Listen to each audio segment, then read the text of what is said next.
Hello, I'm Sam Stovall, Chief Investment Strategist of CFRA Research, and we are happy to have you join us so that we can discuss our investment outlook for the year as well as highlight some of the portfolios that CFRA have developed that are offered through Peak Capital Management. Today the topic is strong start, favorable finish. And if we go to the next slide, we can see what the agenda is. Basically, just quickly describing where we have been, what kind of sector performances have we seen, and is this traditional to history?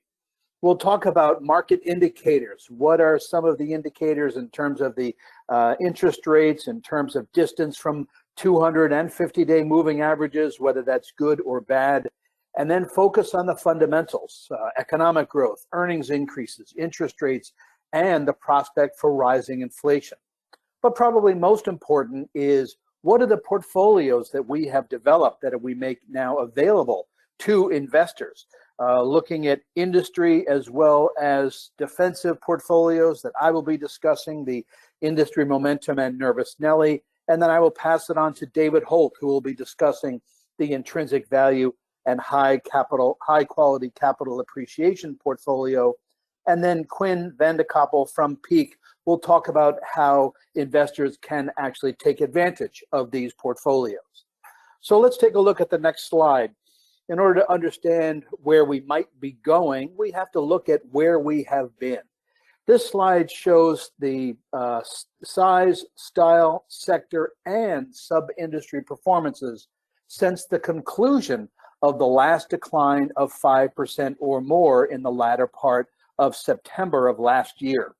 We see that 100% of these sizes, styles, and sectors in the S&P 1500 were in positive territory, with the small and mid caps leading the way, but also seeing some jockeying for position, if you will, by the growth and value indices, but also seeing those groups that traditionally do well in a steepening yield curve environment early on. Energy, financials, industrials, and materials do well. But as we got a little bit closer to the summertime, we did start to see the yield on the 10-year note come down, causing communication services, one of the growth groups, as well as the interest-sensitive real estate groups start to perform well also. We saw that 99% of the 147 sub-industries in the S&P 1500 were in positive territory, many posting triple-digit gains. And unfortunately, only integrated telecom was down for the period. So let's go to the next slide, because while the market has done exceptionally well, some could say that we are overextending our welcome. Going back to World War II, there have been 96 times that the S&P 500 has fallen by 5% or more. Pullbacks, which are 5 to 10% declines within bull markets, corrections, which are 10 to 20% declines within bull markets, as well as your traditional bear markets. We have found that on average, the time frame between such declines has been an average of 178 days. Through the earlier all-time high on July 12th, we had gone 292 days, placing us in the 17th position. Today, we are still in 17th position, but the number has crept up to 302 days because of the new high set on the 23rd of July. So the implication is that we're getting a bit long in the tooth and really are due for some sort of digestion of recent gains. Let's take a look at the next slide. But this indicates that I don't think that we're likely to fall into a new bear market. So what is it that we're looking at? Basically, it's a breakdown of breadth.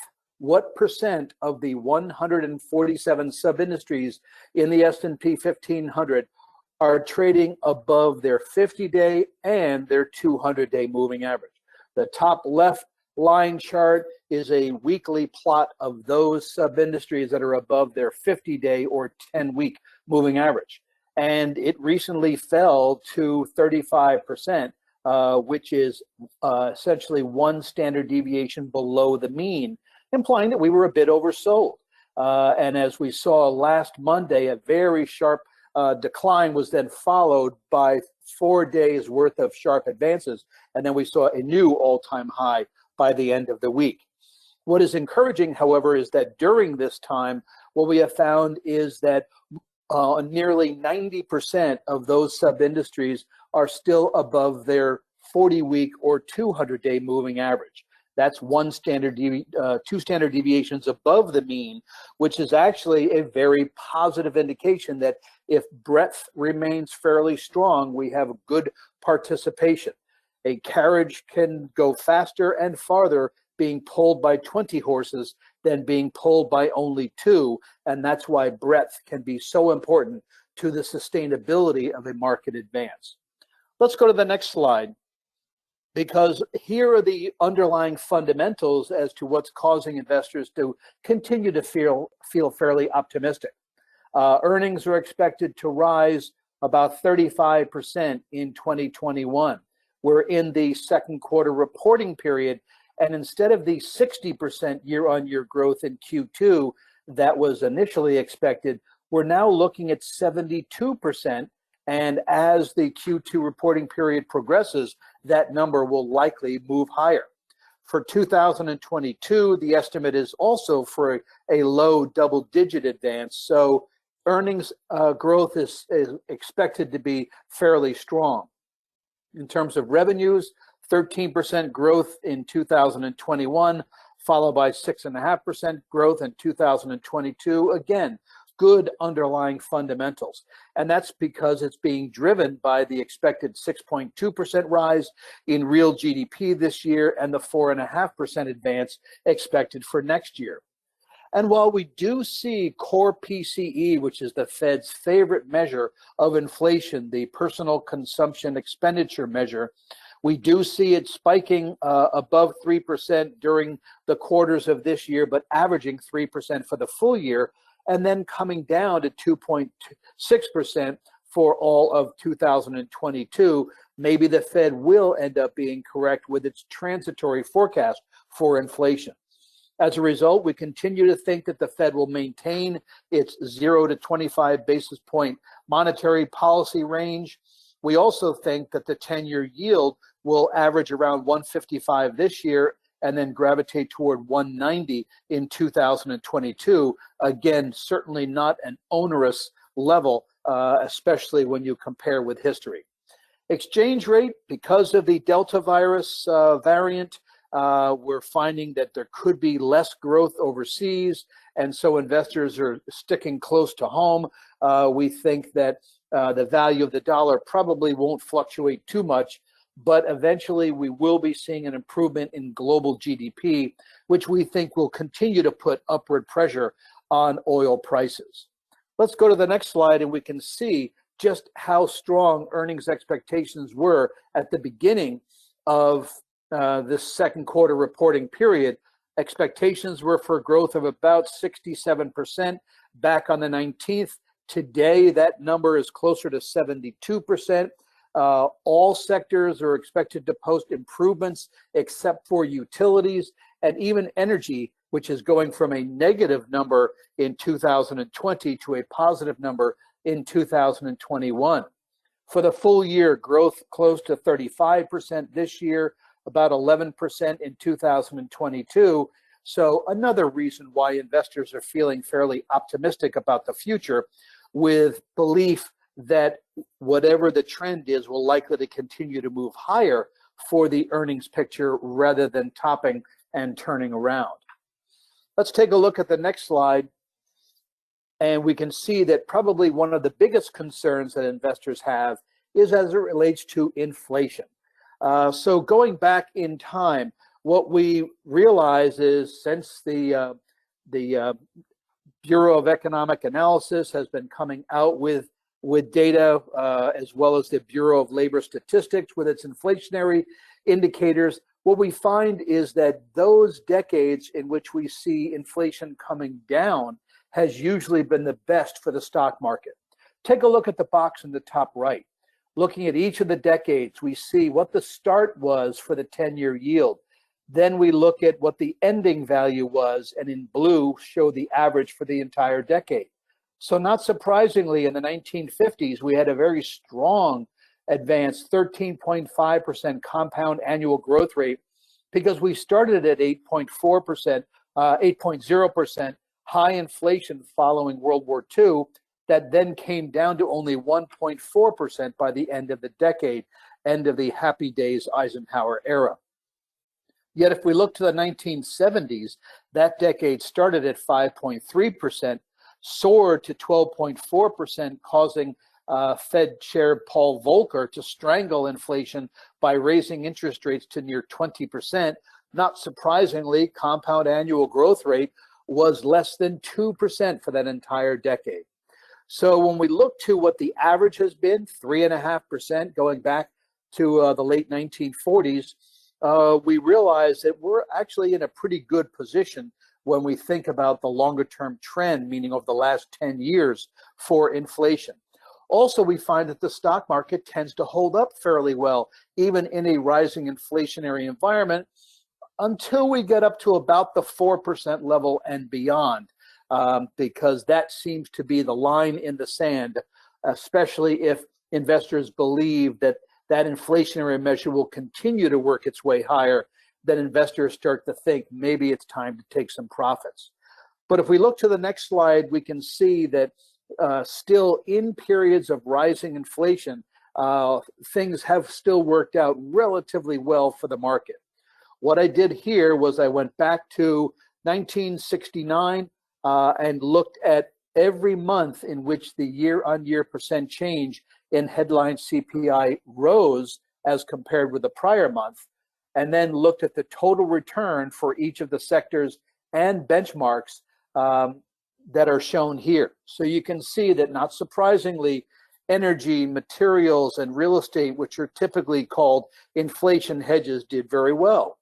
But also technology tended to do well because we've been in such a strong growth environment for tech, at least since the early 1980s, when Paul Volcker strangled inflation and interest rates had been coming down on a secular basis. We also find that small cap stocks held up very well in this kind of an average environment as compared with the market, which also did fairly well. But we find that such areas as consumer discretionary, healthcare, financials did not hold up as well. Certainly with financials, when you have rising inflation, rising shorter term rates that squeezes net interest income because of a shrinking yield curve, that traditionally has not been a good sign for financials. For consumer discretionary, the higher interest rates go, the less people are likely to take on additional debt by buying a home, buying cars, etc. So you can look at each of these bars and get an idea as to what was the driving force during these environments. Let's take a look at the next slide, which talks about, well, what is the market telling us now, though? What is it are the things that we can be investing in? One of the four portfolios that we'll be discussing today is the industry ETF momentum portfolio. Based on the old adage of let your winners ride, the selection is based on trailing 11-month relative strength. And what we do is looking at the 20 industry ETF pool, we compute the trailing relative strength indicator and then own those in equal proportion that are in the top 20%. So basically the top 5 sub-industries are held in the portfolio. At the end of each month, we look back and see which industries have been added or removed from that. So every month we do go through a reevaluation and potential rebalancing process. So the goal is to continue to let the winners ride by sticking with those groups that have favorable momentum, because historically you want to avoid those with low momentum because of the overhead resistance that they will have to get through in order to improve their relative strength position. Let's take a look at the next slide. Totally 180-degree reverse from this is, let's say an investor says, I know I have to go to the amusement park to have fun, but I don't want to be on the roller coaster the whole time. Do you have an idea that is actually more suited for somebody who enjoys the merry-go-round? Well, here is a portfolio called the Nervous Nellie portfolio. It is a diversified global portfolio that has 70% exposure to US markets, 30% exposure to international markets.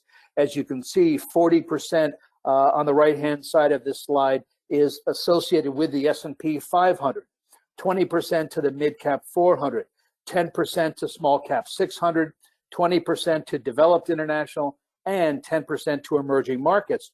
But rather than investing in these higher level benchmarks, what the Nervous Nellie portfolio does is take these same allocations, but apply them to the low volatility subsets within each one of those major benchmarks. So this portfolio is 40, 20, 10, 20, 10, but based on these 5 low volatility indices that you see here. So how have they done? Let's go to the next slide, and we can see that shaded in blue, looking at on the right-hand side and working left, 1-year return for the industry momentum has exceeded that for the cap-weighted 500 and the equal-weight 500. On a year-to-date basis, ditto, we have seen the industry momentum portfolio outperform the benchmarks, but on a quarter-to-date basis, underperforming. Let's take a look at the Nervous Nellie, and we find that it too, on a 1-year basis, 25.4% has exceeded its benchmark at 19.6%. 9.3 on a year-to-date basis has beaten the 7.1%, but is underperforming on the quarter-to-date. But with that in mind, I am reminded of something Vince Lombardi once said: "I never lost a game. I was only behind when time ran out." So we'll have to wait to see for the end of this year to see how well these portfolios do versus their benchmarks. Let's go to the next slide, which summarizes our investment outlook. We think that 2021 has the potential of being a positive, even above average year, but certainly a volatile one. Investors will continue to focus on forward guidance as it relates to GDP and earnings estimates, and with a backward glance at inflationary projections and what kind of changes in interest rates are likely to either propel or serve as headwinds to higher equity prices. We still think that some of the cyclical sectors, which have typically performed well during a rising period of inflation, will continue to do well this time around as also. But we remind investors that corrections are inevitable. We have had 60 pullbacks since World War II, 23 corrections since 1945, but focus on the recovery time, because it's only taken a month and a half to get back to break even from declines of 5 to 10%, and an average of only 4 months to get back to break even from declines of 10 to 20%. So with that, I will turn over the controls to David Holt, who will talk about the other portfolios that we have developed. David? Hey everyone, nice to speak again, and thanks for the handoff, Sam. So if you've tuned into any of our other webcasts that we've had in the past, it's the same drill. So we'll cycle through 2 portfolios with intrinsic value, which is a quant rules-based portfolio and high quality capital appreciation, an actively managed portfolio, and really marry that with some of Sam's commentary around the directional outlook of the market to really help investors make sense of recent developments with the market itself and some individual securities. So kicking it off with slide 14. So this is a modified slide from last quarter that we developed to illustrate what the market's truly trying to tell us with some of the wacky price action that we've seen more recently with the 10-year treasury, and what that really means for different kinds of stocks going forward. On the bottom right, we've distilled down to 2 different scenarios for an investor. We think the pressure can be narrowed down to either A, second half growth disappointing, or B, too much excess liquidity in the bond market currently, with 120 billion being bought per month by the Federal Reserve. So with scenario 1, a second half economic growth could disappoint, as Sam's alluded to in the past. This could cause some price volatility in the second half, whether the driver is the potential overhang of the Delta variant, or all the good news actually being priced into the market currently. The output could be a slower expected rise in the 10-year from currently suppressed levels, which could weigh on economically sensitive stocks. One of the dichotomies that I think is interesting here, and that I think should be mentioned is if scenario 1 does come to fruition, it probably means it gives the Federal Reserve more ammunition to prevent scenario 2 from occurring sooner rather than later, which would be bond tapering actually happens as planned, liquidity could be reduced, and the likelihood of a 10-year normalizing and grinding higher from here increases, which would actually be a tailwind for cyclical stocks as rate increases would be next on the agenda. So, well, I think it's really kind of futile to predict when and where you can see that sell-off if it does occur. Signs really point to scenario 2 being the more likely output. We think the consensus could be to lean into corrections around some of those quality stocks that you might have had on your buy list over the past couple of years. So moving to slide 15. If I really had to pick one slide to help detail what's happened over the past year and how violent that dash to trash that I've talked about in the past has been from the move from high quality names to low quality names, this would be it. So for this slide, we've really provided updates to the exercise that we conducted last quarter around S&P Global Market Intelligence quality rankings, where we've taken about 1,200 stocks. We've grouped them into the same buckets, whether they be high quality ranking stocks, A- or better, or low quality rankings with B+ or below. So shifting from right to left, you can see how the price performance for each bucket has actually evolved over 2021. It's really started off with steep outperformance and a large gap upward from lower quality stocks to really kick off the year. But as you can see, as you move to the left and as the years unfolded on a quarterly basis, that gap has steadily closed. So other things I would flag here is one, this slide helps detail the performance metrics that I'm going to get into in later slides. And two, some of the recent performance could be an indicator of what investors could be preparing for next. So for example, if scenario 1 from slide 14 becomes increasingly likely with a shift to two more defensive high quality names, that could be kind of a leading indicator of where to kind of position yourself.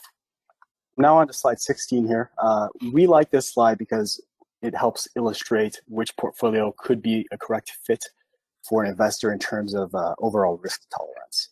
So our quant team does a really great job time and time again, giving us the necessary tools to conduct a standard regression analysis to visually show which investment style, whether it be growth, value, small or large caps, that each of the portfolios best represent.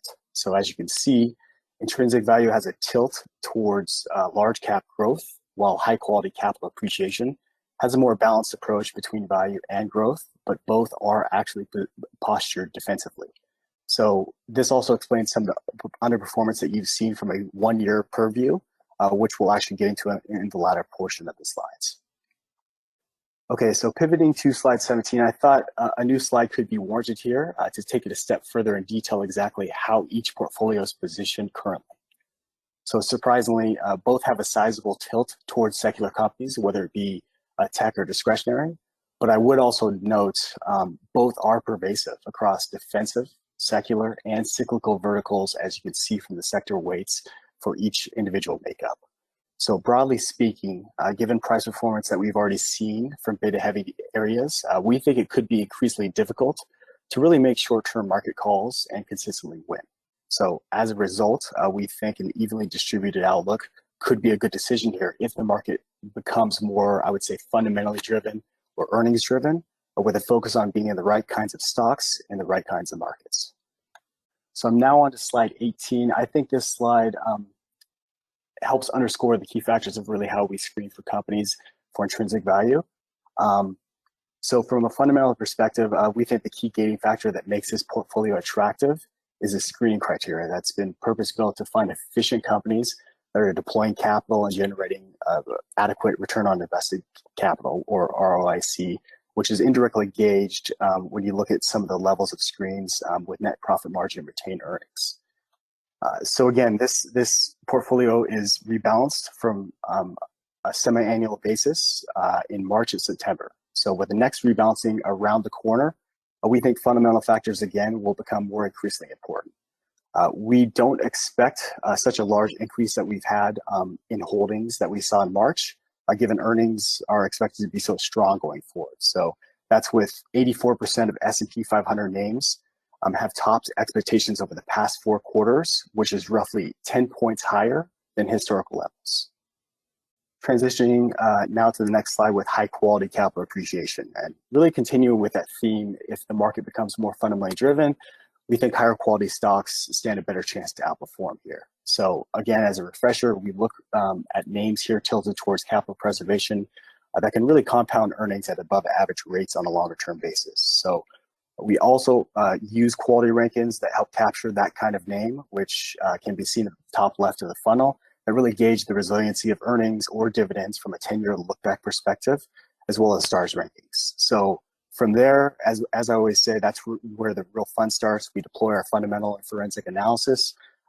We make calls, we talk about the names, we debate about the names, and we try to bring the best possible options to the committee. So we then vote on the names, and the winner actually gets added to the portfolio.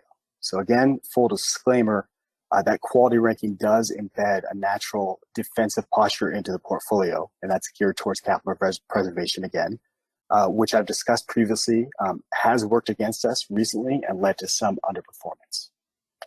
So turning to slide 20, we have performance and how the portfolio has done versus the S&P 500 equal weighted benchmark over different time periods.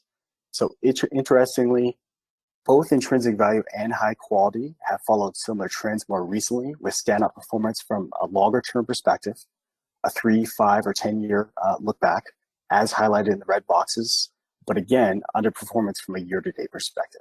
So here's the point I would try to drive home. And what's happened more recently is over the last month and quarter-to-date snapshot, we've seen the portfolio actually taking back leadership and started to outpace its benchmark. And that's actually a good segue into the high quality slide on 21. And it's followed a very similar path to intrinsic value, short-term pain for longer-term gains. So underperformance has been acute, but if you remember from the exercise that we conducted on slide 15 with high quality versus low quality, you can really sum up the biggest driver as to the lagging returns more recently. Again, to enter this portfolio, stocks need to have A- or better quality ranking. You're finding the list of names that can actually be added to the portfolio. And it really confines us to how far out on the risk curve that we can go for this specific investment strategy. So lastly, I just checked for the current month. So far in July, the portfolio is actually outperforming by about 110 basis points, which we can hopefully hold and grow as we approach the second half of the year. So in closing, I hope you found these slides and analysis helpful. And with that, I'll pass the mic to Quinn for more details on peak capital management. Sam and David, thank you so much for sharing your insight today. As we at Peak Capital speak with advisors across the country, they're asking one question: where do we go from here? With major indices continuously hitting new record highs and growing fears of inflation, advisors and their clients are on edge given the uncertainty of what is next to come. However, while we might not know what the future holds, we do know that a rules-based, disciplined approach to investing can assist in mitigating risk while seeking consistent returns over time. Peak Capital Management has the honor of making CFRA's research available to advisors and their clients as managed solutions through managed account platforms. If you would like to learn more about how to access those strategies, which leverages CFRA's research and best thinking, please do not hesitate to contact me direct via phone or email with my contact listed on this slide. As we move forward to the disclosure slides, I will close things out for this quarter's WebEx. Again, Sam and David, thank you so much for your time, and we appreciate our partnership with one another. We will continue to look forward to serving the advisor community with both you and your team at CFRA. Until next time, take care, everyone.